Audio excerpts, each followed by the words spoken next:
女人穿越80年代，原主的丈夫因为参加高考落榜变成了疯子，随后姑婆强迫女人嫁给自己的傻儿子，女人每次不同意就会遭受皮肉之苦，一时想不开就跳了河。还有气没？死没死？哎呀，没气了。看，快把疯子的儿女带过来，快叫2个孩子见见他们的妈妈。这2个孩子可怜呐，爸爸疯了，现在妈妈也死了。很快，2个3、4岁左右的孩子走了过来。佳玉、家宝，看你们的妈妈，她已经死了。死了？什么是死了？死了，就是你再也见不到她了，她要被埋到土里了。围观群众倒是挺热心，连后事都安排上了。年纪稍长的姐姐比弟弟懂事，听说妈妈死了，哇一声哭出来，扑通趴到程雪飞身上。妈妈，妈妈！孩子的手肘猛地压在程雪飞胸口上，程雪飞吐出一口水，憋闷的胸腔忽然涌进新鲜的空气，围观人群吓了一跳。还没死呢，又活了。程雪飞听着这些莫名其妙的对话，心想自己怎么还在做梦，而且越做越真实了。妈妈，我以后听话，你先别死。女儿哭得伤心，儿子却只傻愣愣地盯着她。就在程雪飞为这猛然多出来的一对儿女感到头晕目眩时，人群外围有个恶毒的声音喊：程雪飞这个骚货，故意跳河寻死弃我，还拉上来干嘛？怎么不直接扔河里喂鱼？程雪飞记忆中辨认出这个声音，正是把她打骂到跳河的姑婆江兰。跟在江兰身后的是江兰的大儿媳妇朱彩云。这不没死吗？我还当真死了呢。没死最好，没死明天就跟俺家牛牛结婚。这个牛牛就是江兰的小儿子，天生心智不足，不仅寡言少语、呆呆傻傻，长得奇形怪状，丑陋无比。20多岁了，光棍一个，把江兰急得团团转。大儿媳妇朱彩云给江兰出主意，说反正程雪飞的丈夫疯了，干脆让程雪飞改嫁给牛牛。我跟你侄子当年是领了证的，现在你侄子虽然疯了，但我们的婚姻是合法的。现在我还没离婚，你就逼着我改嫁给你家牛牛，你这是破坏社会主义婚姻，是破坏国家稳定，是开历史的倒车。你也老实交代，你存的什么心？你现在不老实交代，那就跟我到公社派出所去说。你程雪飞，你不要脸！我怎么破坏婚姻了？我是为了你好，俺家牛牛有什么不好？会干活，有力气，你跟着他有什么不好？既然跟着你家牛牛好，那不如就叫你的儿媳妇离婚，再嫁给你家牛牛，这样不更好？旁边的朱彩云听程雪飞扯到自己头上，居然还大言不惭地让她改嫁给他那恶心的傻小叔子，登时脸憋得通红。你敢这么跟我说话，反了天了，看我不打死你！此时见要动手打人，也不得不伸手阻拦。程雪飞本能地先护住站在他腿旁的2个孩子。又要动手打人，旧社会的地主婆子也不过这样。我们生在红旗下，长在新社会，怎么还有你这种旧社会的毒瘤存在？2个孩子吓得抱住程雪飞的大腿，见惯了妈妈被人欺负，虽然习以为常，可仍然觉得恐惧。妈妈，你快跑！孩子别怕，妈妈打得过他。程雪飞跳河寻死的消息很快汇报给河西村的大队支书老郭。老郭一听消息就赶过来，作为大队支书，他对江兰要把程雪飞改嫁给傻牛牛的事有所耳闻。郭大爷，我还没离婚，我姑婆就逼着我跟牛牛过日子，还有天理吗？解放都几10年了，怎么突然又回到旧社会了？现在上面在严打，像我姑婆这种就是严打的典型，是不是应该把她抓了？程雪飞，你放屁！你敢张口胡来，看我等会儿怎么收拾你！郭大爷，你看我姑婆还要收拾我，我怎么办？我这2个孩子怎么办？咱们是新社会，我看谁敢搞剥削。郭大哥，我不是剥削，我是为他好。你也知道，我侄子小雨疯了，什么农活也不干，一家老小光指着我哥养活。我哥年纪大了，能养他们几天？说不定哪天撒手去了，留下小雨疯疯癫癫一个人，谁来管？还有这母子3个，说不定会流落街头去要饭。所以我为了他们一家好，就想让程雪飞改嫁给俺家牛牛。俺家牛牛浑身是力气，啥农活都会干，将来肯定不会让他们饿肚子。可这程雪飞狗咬吕洞宾，不识好人心，用跳河来吓唬我们，我可一心一意都是为了他们好啊！江兰说的程雪飞差点就信了，围观群众也议论开。是啊，小雨疯了，以后谁来养活这一家人？还有2个孩子呢。就是孩子怎么办？姑婆，我谢谢你，你为我考虑的真周到。知道我为你考虑周到，还不利索的跟我回家？爹，我们娘仨就别给你家牛牛增添负担了。牛牛打光棍挺好，一人吃饱全家不饿，还是让我们娘仨去吃苦受累吧。给程雪飞，你想带孩子走，没门！现在婚姻自由，你敢阻拦，那就是破坏组织纪律。郭大爷，你是干部，你说说，像我姑婆这样的，抓起来能判几年？要不我还是亲自到公社问问吧。说完，程雪飞扯着2个孩子往外走，江兰却急了。程雪飞，你敢去公社，看我不打断你的狗腿！江兰去追程雪飞，被老郭拦住去路。老郭呵斥道：江兰，你再敢撒野，我叫民兵过来抓你！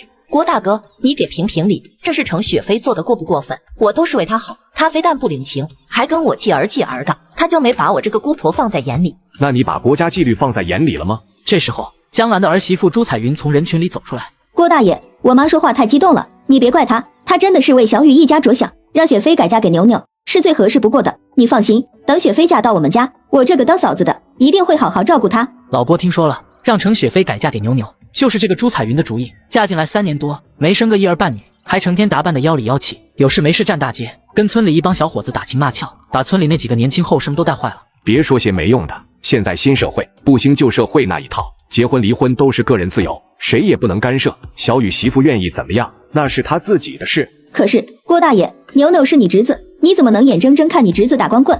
天下光棍多了，难道都归我管？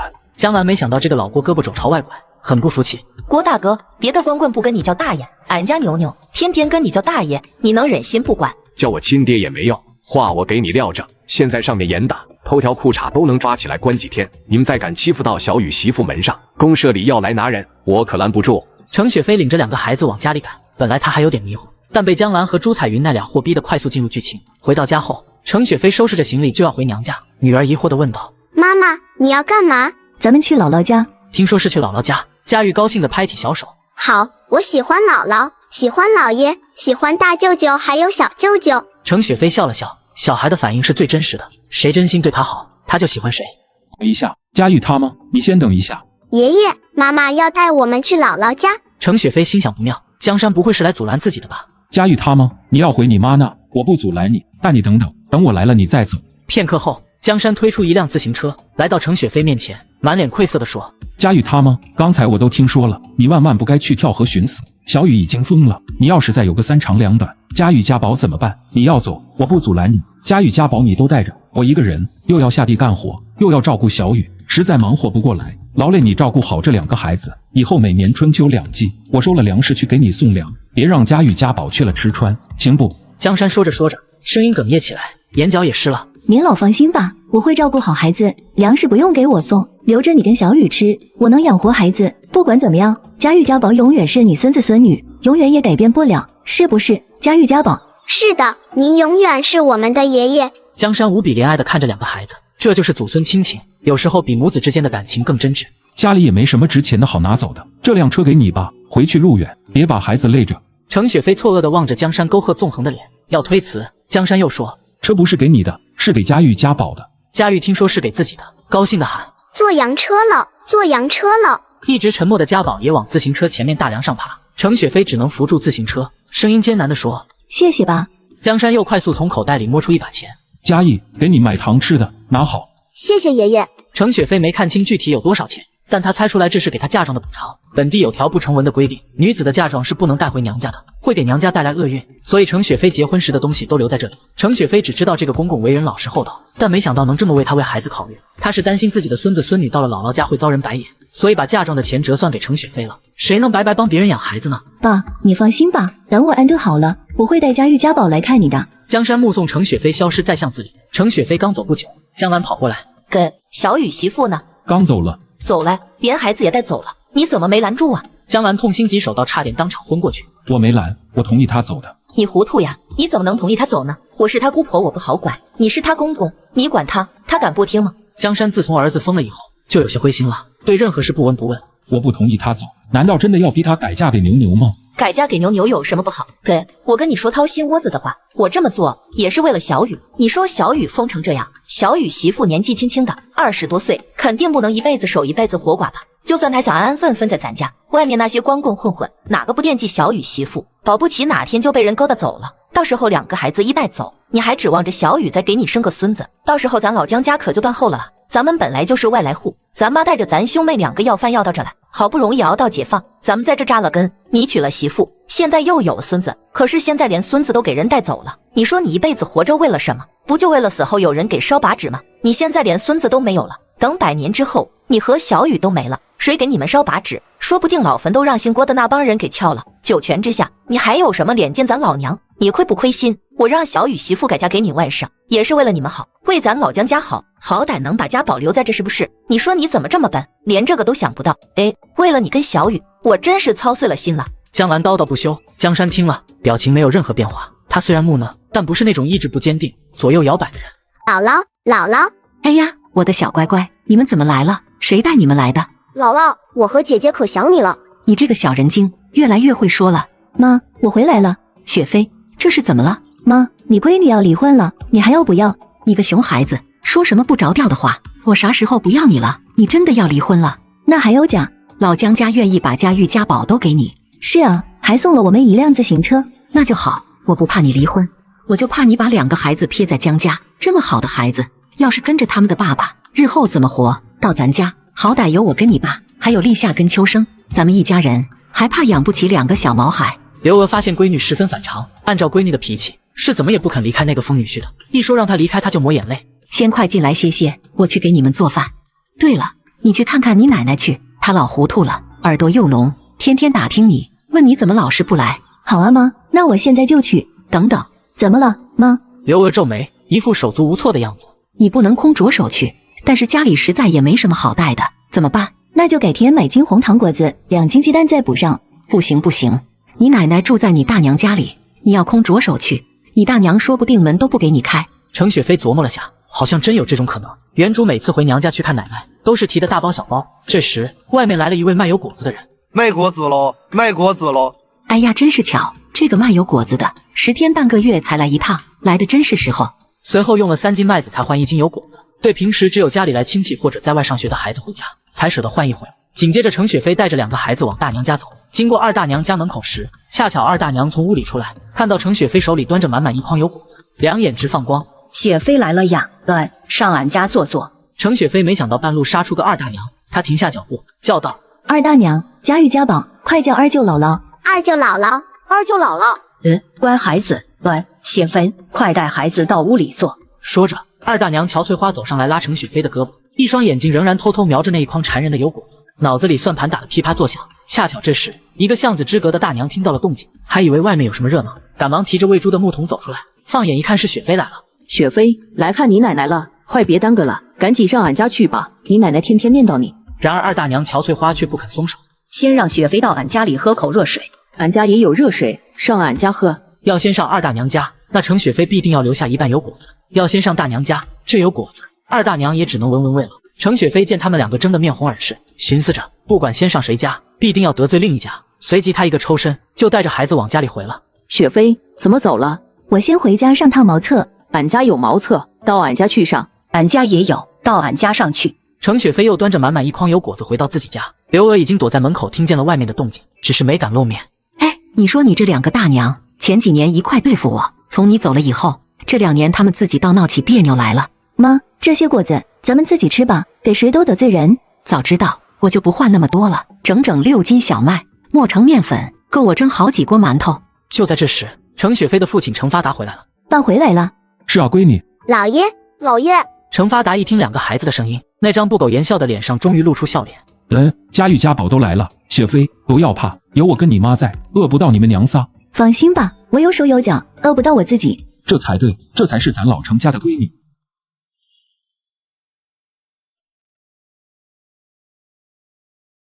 奶奶，我来了。是我小飞飞来了。哎呦，我的儿啊，奶奶想死你了。程雪飞把饭放到床头的板凳上，老太太牢牢握住程雪飞的双手，双目炯炯地盯着孙女的脸。飞飞，你啥时候来的？我下午来的。上午啊？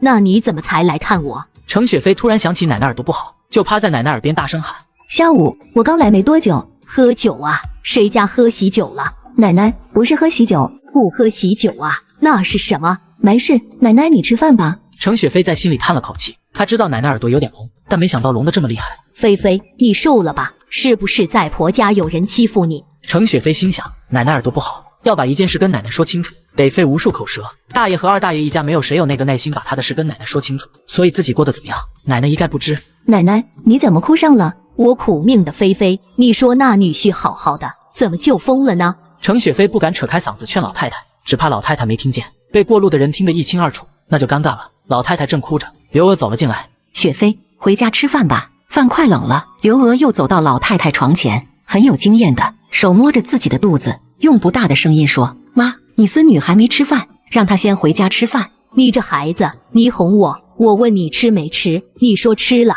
你快回去，别饿着。奶奶，那我走了。程雪飞起身离开，留下刘娥在这里陪着。程雪飞走出大门，大娘沈香正在门外站着，见雪飞出来，快步走过来，凑到面前，朝旁边看了看没人，小声说：雪飞，你下次再来，要是不想经过你二大娘家，就从后面绕一圈过来。程雪飞能理解大娘的心思，他那一筐油果子本来都是大娘的，却被二大娘半路杀出来，结果眼睁睁看着煮熟的鸭子飞了，能不生气上火吗？成，大娘，我先回去吃饭了。程雪飞回到娘家后渐渐安顿下来，刘娥把她和程发达住的屋子腾出来，给闺女和外孙住，老两口搬到灶房的里间，临时搭了张床。刘娥笑着说她又在做梦盖新房子。妈，你放心，我自己会赚钱的。刘娥笑着问，你能赚什么钱？程雪飞只是笑笑，没有说什么。作为从未来穿越过来的事业有成的女青年，难道能过那种混吃等死的生活？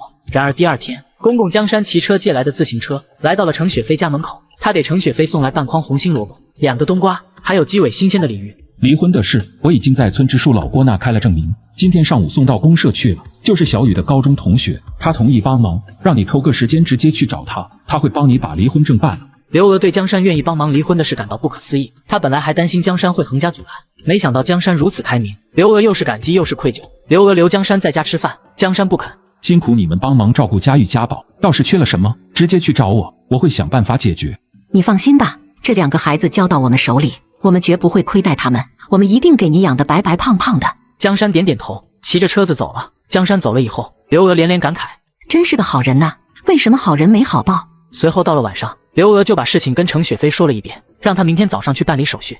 接上集，第二天一早，程雪飞把孩子交给刘娥，她推着车子去公社去拿离婚证。雪飞，你来了。伯华，我公公昨天来过了吧？江大爷来跟我说了，他跟我说你跟江红宇准备离婚了。确实是这样。黄伯华收起笑容，他也为这个同学的遭遇感到惋惜。哎，他疯成这样，你也不可能一辈子守着他，早晚也得离。你放心吧，江大爷把大队开的证明给我送来了，我这就带你去把离婚证拿了。谢谢你，伯华。别跟我客气，以后有什么事再来找我。说着，黄伯华从办公桌抽屉里找出一张纸，这应该就是江山从村支书内开的证明。两人带着证明出门，一出门却撞见姑婆江兰和儿媳妇朱彩云。程雪飞见这两人阴魂不散的跟着自己，不禁皱起眉头。好啊，你不嫁我儿子，我也不让你好过。想离婚没门！黄主任，黄主任。黄伯华不认识江兰，皱着眉头问：这2个人谁呀？这是江宏宇的姑姑，另一个是姑姑家的大儿媳妇朱彩云。朱彩云。黄伯华不知怎地，突然对这个名字产生了疑问。她就是朱彩云。对，怎么了？你认识她？不认识，但是听说过。从哪听说的？我听江宏宇说，有个叫朱彩云的，给他写过情书，不知道是不是这个朱彩云。程雪飞一听，有趣了，怎么江宏宇的这位表嫂居然还给江宏宇写过情书？黄主任，你可别同意这个女人跟我侄子离婚。这位女同志，怎么人家离婚，你为什么要干涉？我不干涉，可是啊，离婚就跟结婚一样，哪有自己出面就行的？改天你媳妇要是自己一个人去县里离婚，你觉得这是合理吗？黄伯华的脸一下子阴沉下来。你怎么说话呢？我说的难道不是实话？小雨是我侄子，我侄子自己都不知道他要离婚，你怎么能听这女人片面的话？黄伯华气得一张白脸涨红了。朱彩云不甘示弱，也趁机上前表现。黄主任，听说你是小雨的同学，你要多为小雨着想啊！如果雪飞把2个孩子都带走了，小雨以后可怎么办？你有没有为他考虑？而且离婚必须本人亲自到场，否则就算是干部也没那么大权力，是不是？黄主任，你要这么干，那就是违反了规定。你敢干违反规定的事吗？婆媳2个的吵闹声引得其他办公室的人出来围观。黄主任，怎么了？黄伯华额头冒汗。没什么。耶，大家都来评评理，你们都是响当当的干部，你们自己说，哪有男人不来，女人自己来离婚的？从古至今就没这回事。周围人乍一听是这个理，再看程雪飞长得浓眉大眼，漂亮端庄，很容易联想到黄伯华是帮与自己关系暧昧的女人离婚，这就微妙了。黄主任，你怎么能擅自帮人办理离婚？这是我同学，你们都知道的，那个江宏宇，他不是疯了吗？他媳妇要离婚，人家江宏宇他爸都同意了，亲自到大队开了证明送过来，不知道这位女同志为什么跳出来横加阻拦。众人听说是江宏宇，一下子都知道怎么回事了，大家都打消了心里的疑虑，也就不怪黄伯华了。我就不信你敢擅自帮我侄子离婚，你要敢离，我就敢到县里去告你。你去告吧，我不怕你告。这时公社的武装专干恰巧进了大院，黄伯华连忙喊道：陈专干，你快来，这里有2个泼妇扰乱公社秩序，快把他们赶走。陈专干正扛着一杆老式刺枪走了过来。泼妇在呢，皮够不够硬？江兰、朱彩云看见枪，吓得嘴皮子也软了。婆媳2个连忙往外跑，跑出了公社大门。江兰还不忘回头喊了一句：小雨不亲自到场，你就不能离婚。黄伯华气坏了，转身就回了办公室。他这什么姑婆，怎么这么不讲理？雪飞，你放心，就冲他这泼妇，我也得帮你把离婚给办了。伯华别生气，没事，反正我也……江宏宇，你不认识我了吗？我是彩云呀。江宏宇停下脚步，只是痴痴呆呆地站着。朱彩云心里抱有一丝希望，她觉得她能唤醒江宏宇。江宏宇，你忘了我了吗？我是彩云啊，我早就喜欢你了，我还给你写了情书，你还给我写了回信，你忘了吗？为了你才嫁到这边来，就想多看看你，你看看我啊，你一定还记得我。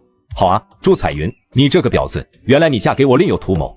朱彩云一听，顿时如坠冰窖，她做梦也没想到，丈夫郭大祥竟然也在草垛后面。郭大祥一想到自己媳妇嫁给他是为了接近这个傻表弟，不由分说冲上去就是一顿乱揍。你这个臭不要脸的，你怎么这么的心，连个疯子你都勾引？大祥，大祥，你听我说，我是逗他玩的。放你的狗屁！朱彩云见势不妙，捡起萝卜朝郭大祥的头扔过去。郭大祥慌忙捂住脸，等萝卜掉下时，朱彩云已经跑了。郭大祥满肚子怒火没处发，捡起地上的萝卜，朝江宏宇的头狠狠一摔。江宏宇直挺挺的倒在地上。天黑以后，江山见儿子没回家，心里犯嘀咕：江山怕儿子出意外，谁知道有没有外村的坏人来害小雨？江山赶忙拿了手电筒出来找儿子。小雨，回家吃饭吧。儿子转过头，那双散漫无神的双眼此刻炯炯有神，正牢牢地盯着江山。小雨，爸！江山忽然抱住儿子，像个孩子似的放声大哭，边哭边在心里嚎：我的儿啊，你终于清醒了，你总算不疯了，我的儿子终于不疯了。走，回家去，回家吃饭。江山抹了把泪，把自己的儿子扶起来，打着手电筒往家里走。他频频扭头去看江宏宇，生怕这只是自己的幻觉。他不敢说话，也没问儿子究竟发生什么，怎么突然醒了。回到家，进了3间破旧的堂屋，点上油灯，盛了地瓜稀饭，端出一碟萝卜干，父子两个就在小木桌的两边坐下。小雨，你知不知道你发生了什么？江宏宇点头，闷闷地说：知道，我疯了好几年，是不是？对，那你为什么突然醒了？江宏宇的神情又开始恍惚起来。江山见儿子这个反应，生怕再把儿子刺激疯了，连忙道：不说了，不说了，吃饭。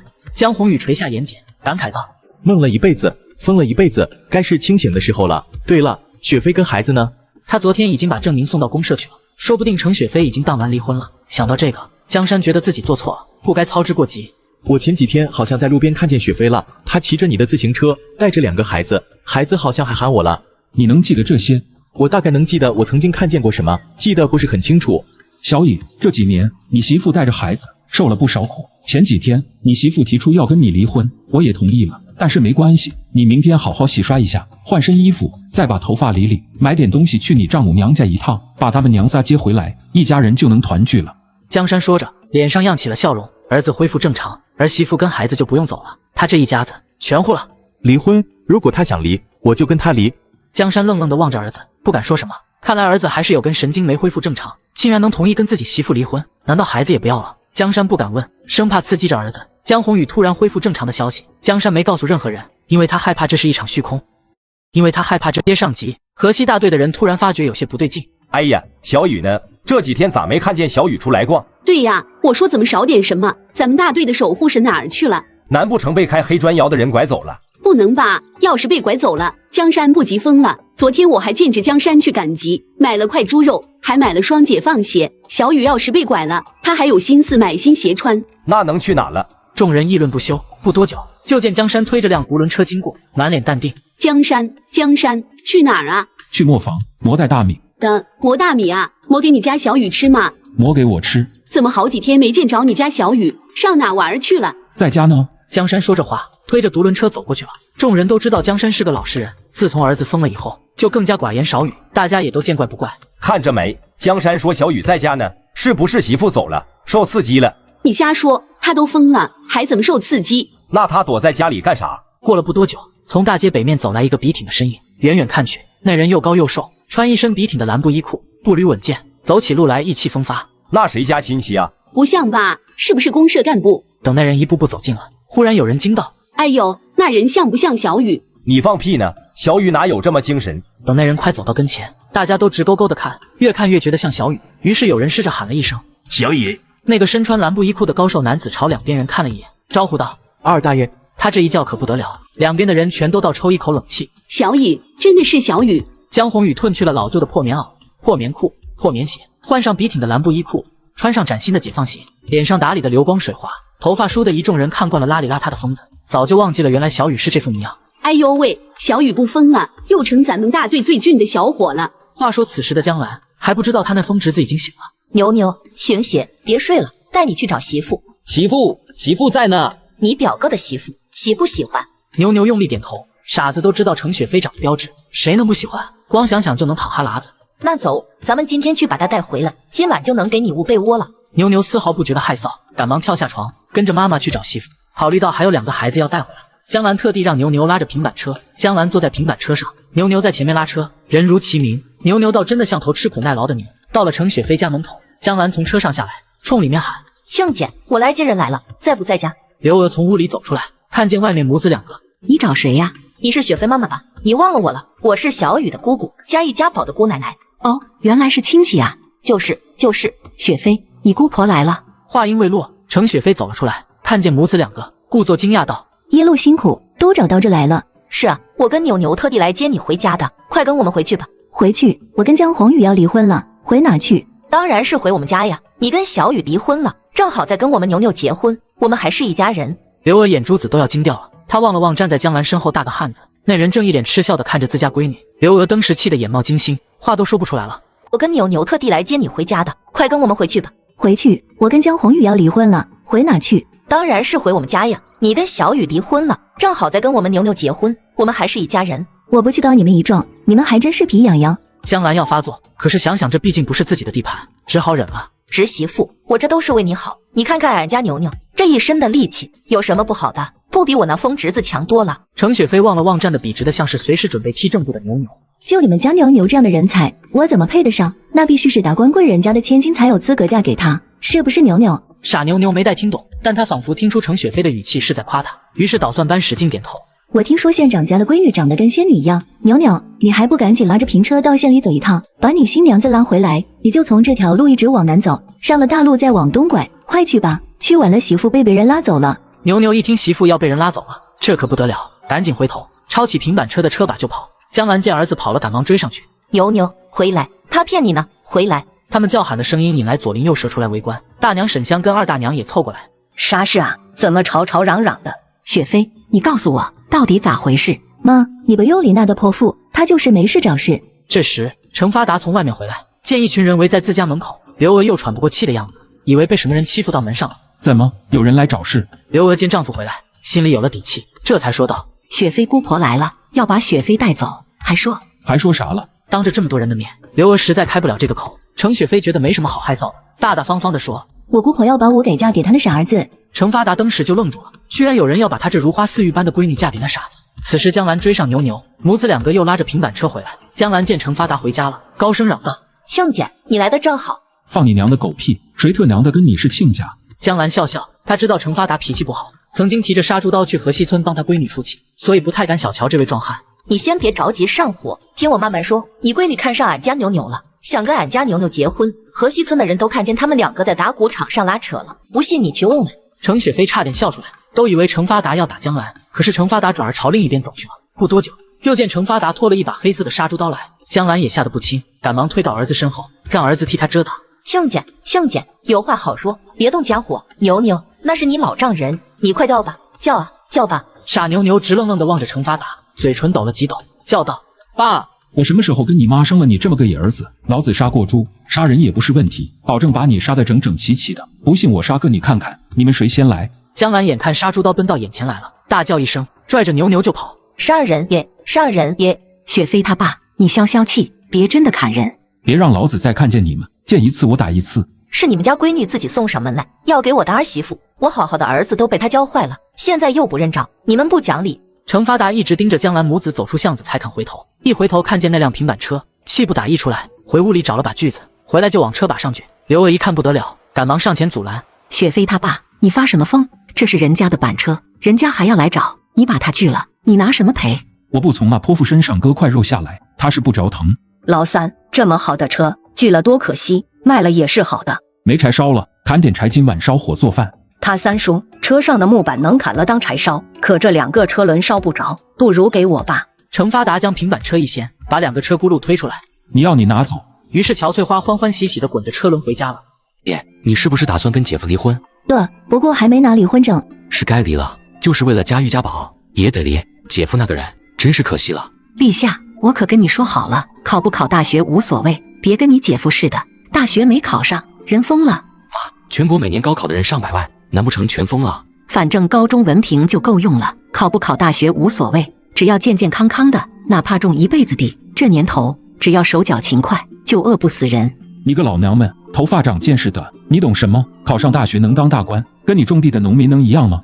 程雪飞听一家人说闲话，觉得有趣。他忽然想到了什么，今年是83年，明年成立下高考，那就是84年。上一世他可是听家里的长辈说过，84年的高考试卷是全国统考，据说那一届的数学试卷是地狱级难度，平均分只有26分，京城考生的平均分甚至只有17分。程雪飞不由得捏了一把汗。立夏，最近学习怎么样？压力大不大？还行吧，不大。记住了，数学是重中之重，一定要好好复习。听说高考的数学试卷会越来越难，你要多加小心。程立夏望着程雪飞，满脸疑惑。信我的，没错。第二天，程雪飞没有在家多待，自己骑车去了公社。刘娥问他去公社干嘛，程雪飞只说有点事，至于什么事他没说。宏宇，我没看错吧？真的是你？听说你升了副主任了。宏宇，你不疯了？你认得我了？听我爸说你在帮我跟雪飞办理离婚。哎，你爸让我帮忙办的，幸好那天你姑姑出面阻拦，现在还没办成。现在你恢复正常了，你跟雪飞就不用离婚了。离婚的事我亲自去问问他，如果他还想再离，我就跟他离。啥？我没听错吧？我的意思是，如果雪飞真的想跟我离婚，我尊重他的选择。你别开玩笑了，你已经不疯了，他跟你离什么婚？江宏宇不置可否地点点头，不知是什么意思。这时恰巧程雪飞骑着自行车来到了这里，于是宏宇立马走到了程雪飞面前。雪飞，请问你是？听到这个话，这可把江宏宇愣住了。你认不出来我也正常，我刚清醒的时候我也认不出自己。程雪飞听他说话口齿清晰，意识到江宏宇真的不疯了。你找我有事吗？听我爸还有博华说你要跟我离婚。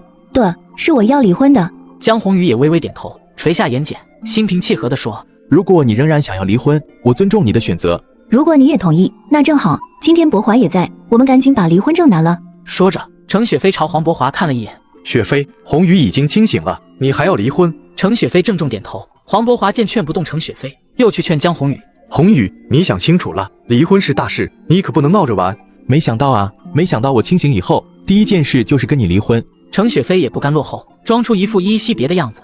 是啊，之前我总盼着你清醒，整整盼了3年，结果等你真的醒了，才觉得有些东西已经错过了。你是不是不愿意离婚？程雪飞觉得自己演得过于逼真了，连忙纠正。不是，我是没想到你真的能醒过来。家玉家宝怎么样？挺好的，在我妈家已经习惯了。今天我弟弟正好放假，跟着我弟弟玩。那就好。博华，我想让你帮我回到工作岗位上。你说什么？我说我现在还是城镇户口，村里也没有我的口粮田，所以我还得靠工作来养活自己。你的意思是你还要回学校教书？江宏宇淡淡的点头。我知道你什么意思，所以我才来找你帮忙。如果我自己到学校跟校长说我要回来教书，校长很有可能把我直接捆了。既然你这么说，我也就跟你直说啊。当老师不是做别的工作，当老师是教书育人。你之前疯了几年，如果突然回来教书，其他老师什么态度先不管，我担心那些学生家长不放心。要是让一个疯了好几年的疯子到课堂教书，家长不得把讲台给掀了。所以我才来找你。黄博华笑了，他既高兴这位昔日的同窗好友有了困难能找他帮忙，又有些哭笑不得。其实不一定要当老师，还有其他工作能做。但我教书是有原因的，我想一边教书一边准备明年的高考。此话一出，黄博华瞬间惊呆了。宏宇，你是认真的吗？我准备明年参加高考，能一边教书一边备考，最合适不过。宏宇，你忘了你为什么疯了？我没忘。3次，你整整落榜3次，你现在还要再考，你是不是还疯着呢？黄博华语气里带着一丝怒意，他是真心实意的为这个朋友着想，他不愿江宏宇再重蹈覆辙。之前3次考试已经连续落榜，难道疯了这几年就突然开窍了？要是明年再次落榜，江宏宇还会继续疯？不能，黄博华绝对不能让悲剧再次发生。放心吧，博华，明年是最后一次，如果明年再不中，我以后再不考了，我给自己最后一次机会。宏宇，你真的听我一句劝，咱不考了。好吧，既然你不帮我，我自己去学校找校长去。别，我没说不帮你。这样吧，你回家等几天，我这边抽空帮你把工作落实了，你自己千万别去找校长，行不行？好吧，你出面肯定比我自己出面更有说服力。离完婚后的程雪飞悠哉地回到照相馆，照相馆的小王见他回来，兴奋得像个耍猴的。你爱人跟唐国强真的好像啊。我们刚才把婚离了，他已经不是我爱人了。说离就离了，这么快？是啊，对了，王哥，现在买相机还需要票吗？现在不像以前那么严格了，但是好的相机还是要工业券。怎么，你要买相机？是的，王哥，如果方便的话，能不能帮我弄一张工业券？你找我真是找对人了，改天我去市里买胶卷，我带你去看相机，放心，有我在，不用票。真的？那太好了。不用跟我客气。程雪飞跟小王约定好一块去市里，之后就回家了。回家前破天荒的到肉摊上买了2斤猪肉，带回家包点白菜猪肉饺子，让全家人开荤。从他穿越过来，还没吃过肉呢。今天正好2个弟弟都在，也让弟弟饱饱口福。车把上挂着2斤肉，回到巷子里，蹲在巷口闲谈的人见了那肥瘦相间的生肉，仿佛已经能隐约闻到肉香。今天什么节？怎么买那么多肉？天冷了，贴贴秋膘。哎呀，老三真是生了个好闺女啊！等程雪飞走远了，才有人酸不溜秋地说：“什么好闺女？没听说要离婚了吗？离婚又怎么了？人家雪飞也没干什么丢人的事，女学生了，难不成在家看一辈子疯子？”亲，拉倒吧，人家之前好好的没疯，怎么他一过去就疯了？你看你这人说话吧，一点道理都没有，是不是被肉馋糊涂了？接上集，程雪飞回到家，刘娥见他车把上挂着一大块肉，板着脸批评：“雪飞，你怎么这么能花钱？今天难得都在家，包顿肉饺子吃。立夏跟春生在学校吃饭，也没个油水，给他们补充点营养。那也不用买那么多，这么多肉得1块多钱吧？不会过日子。”程雪飞笑嘻嘻地把肉递给刘娥，不一会儿，家里就传出砰砰砰的声音，那声音一听就是在剁肉馅。程雪飞她没跟任何人提起江红宇已经不疯的消息，但又觉得不该什么事都瞒着家人。我今天上午已经去公社办完离婚手续，跟江红宇彻底离婚了。全家人立即用一种奇怪又复杂的眼神看着他，仿佛想看他有没有受到什么刺激。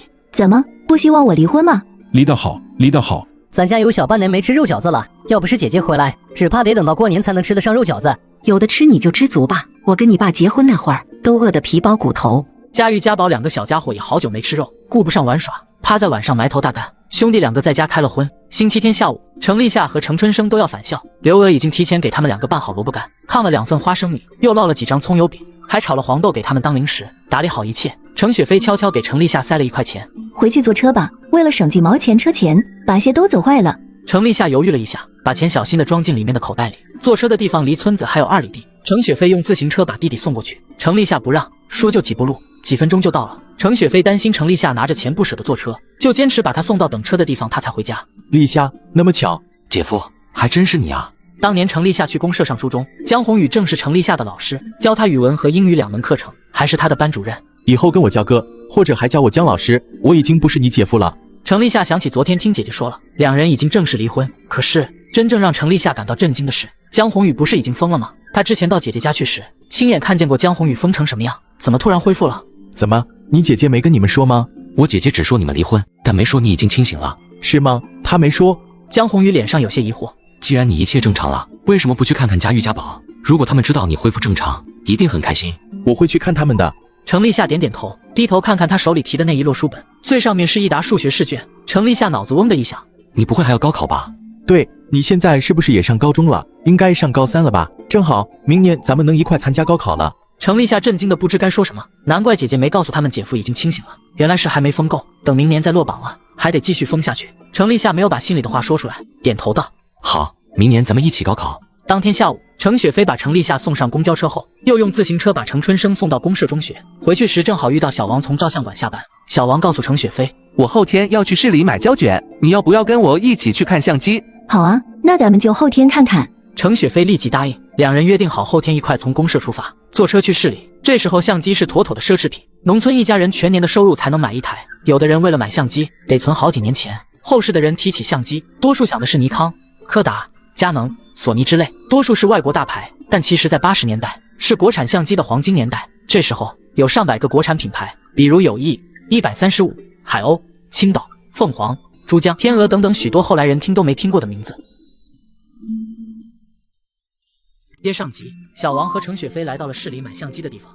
哟，女同志是个内行啊，这是海鸥牌的，刚刚出厂，还热乎呢，刚到这没几天，就这一台样品。程雪飞没看出这相机出厂几天，他这个颜狗只觉得这相机造型时尚。请问这台怎么卖？165元就行了，价格能接受。程雪飞就端在手里找感觉，他试着对焦，按下快门，咔哧咔哧的快门声听得他浑身舒爽。我告诉你，要在几年前计划经济时代，想买相机，你有钱都不一定能买得到，不光要远看，还得到处托关系。也就这2年，造相机的厂子多了起来，没有票也能买。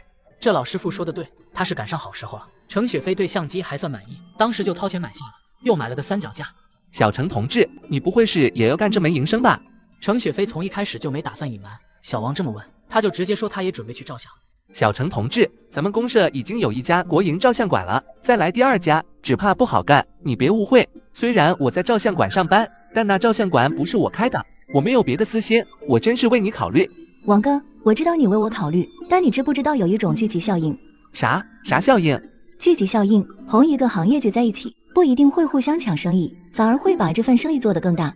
小王听得一愣一愣，他可从来没听说过这个道理。程雪飞见他不理解，打了个比方：如果你想买一头小牛，你肯定知道该去哪买吧？知道啊，集上有专门的牲口市场。对，一个人牵着牛到那去卖，不太好卖，但是个人一块去卖牛，时间长了，别人都知道这里有卖牛的，也知道这里有买牛的，慢慢就会形成一个固定的市场，买牛的和卖牛的会回来越多。其他行业也是一个道理，好像是这个道理。所以不要担心我没有生意，也不要担心我会抢了你们照相馆的生意。现在国家正在有计划经济向市场经济过渡，市场经济自有市场经济的规律，物竞天择，适者生存。这一行能不能干，有时候干了才知道。程雪飞几句话听得小王满脸崇拜。小程同志，你可真神了，你懂得真多。两人回到西部公社时，已经到了下午。程雪飞赶忙带着自己买的东西往家里赶。回到家，刘娥和程发达见闺女买了这些奇奇怪怪的东西，都来问她：雪飞，这啥玩意儿啊？这是相机，照相用的。刘娥跟程发达这辈子还没照过相，不知道相机原来长这样，但是想也不用想，这东西看着就很贵。刘娥总担心程雪飞一个人悄咪咪的搞大动作，结果不幸被她猜中了。多少钱买的？程雪飞不敢说实话，于是只留了个零头。几十块。什么？几十块？这么点东西怎么这么贵？你这个丫头，花几十块钱买个相机，你知不知道这几十块钱得卖多少麦子，多少稻？你买这破玩意儿能吃还是能穿？妈，这东西又能吃又能穿，将来还能帮你盖房子。你就忽悠我吧。雪飞，你到底在鼓捣什么？爸妈，我实话跟你们说，我准备摆摊照相。刘娥听闺女这么说，只觉得肝越来越疼。嘿嘿，听着没，咱闺女还是个能耐人。你不说她，你还笑？哎呀，你个傻老娘们，你懂什么？雪飞，没事，你想干什么就干什么，别听你妈的，你妈一辈子就是那井底之蛙，没见过世面。你又见过什么世面？就因为咱没见过世面，才要让咱孩子去见世面。一句话说的刘娥无可反驳。行了，你们爱怎么倒腾怎么倒腾。